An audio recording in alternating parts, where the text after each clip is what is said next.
नमस्कार, जय श्री कृष्ण। माया करिश्मा पेसवाणी मुझे चैनल कृष्ण कृपा केवलम में तव्हां सभिनीनि जो स्वागत है।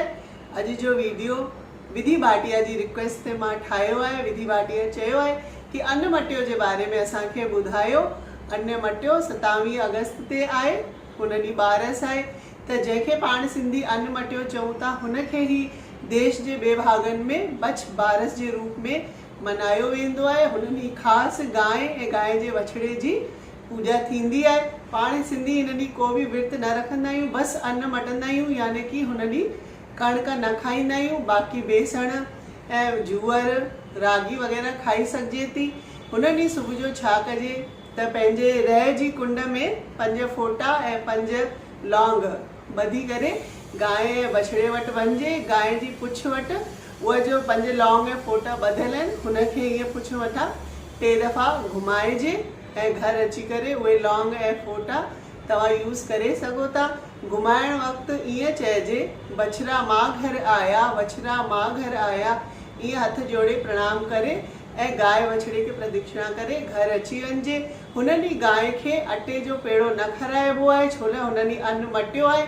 हुन ॾींहुं असां बेसण जो हुन में थोरो घी ऐं गुड़ विझी गांइ खे खाराईंदा आहियूं। ऐं हुन ॾींहुं गांइ ही पूजा जो ही विशेष स्थान आहे।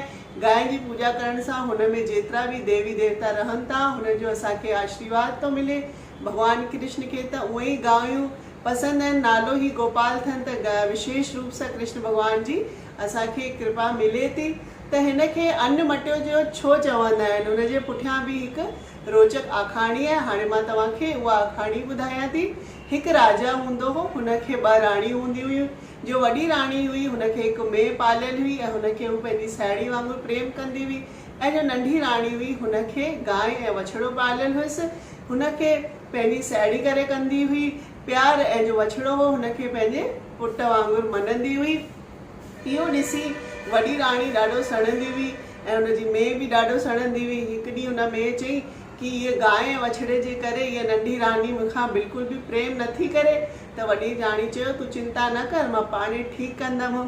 हुन छा कई कि जॾहिं गांइ सुम्ही पियल हुई ऐं नंढी राणी ॿाहिरि हुई त हुन वछड़े खे कढी करे हुनखे कटे करे कणिक जे हेठां दॿाए छॾियो। कंहिंखे बि इहा ॻाल्हि न ख़बर हुई। जॾहिं राजा हुन महिल ॾींहं जो रोटी खाइण वेठा त मथां आकाश मां मांस ऐं रत जी बारिश थियण लॻी ऐं आकाशवाणी थी कि तुंहिंजी राणी महापाप कयो आहे ऐं बछड़े खे मारे करे कणिक जे हेठां लिकाए छॾियो अथई। राजा खे जॾहिं इहा ख़बर पई त ॾाढो दुखी थियो ऐं वॾी राणी बि पछताइण लॻी कि ही मां छा कयो आहे। त आकाशवाणी थी कि तव्हां वरी बछड़े जिते दॿियल आहे हुते वञी करे पूजा कयो, पंहिंजी भुल बख़्शायो, त बछड़ो वरी वापसि ज़िंदा थी वेंदो। त राजा ईअं ई कयो ऐं ॿिए ॾींहुं सॼे शहर में इहो ढिंडोरो घुमाई कि अॼु अन्न मटियो वेंदो, कणिक केर बि न खाईंदो अॼु, ऐं गांइ ऐं वछड़े जी पूजा थींदी। पोइ विधिवत राजा ऐं राणी मिली करे पूजा कई आहे ऐं वछड़ो ज़िंदा थी करे पंहिंजी गांइ माता वटि हली वियो आहे। त जीअं हुनजी भुल बख़्शाई, असांजी बि भुल बख़्शाए।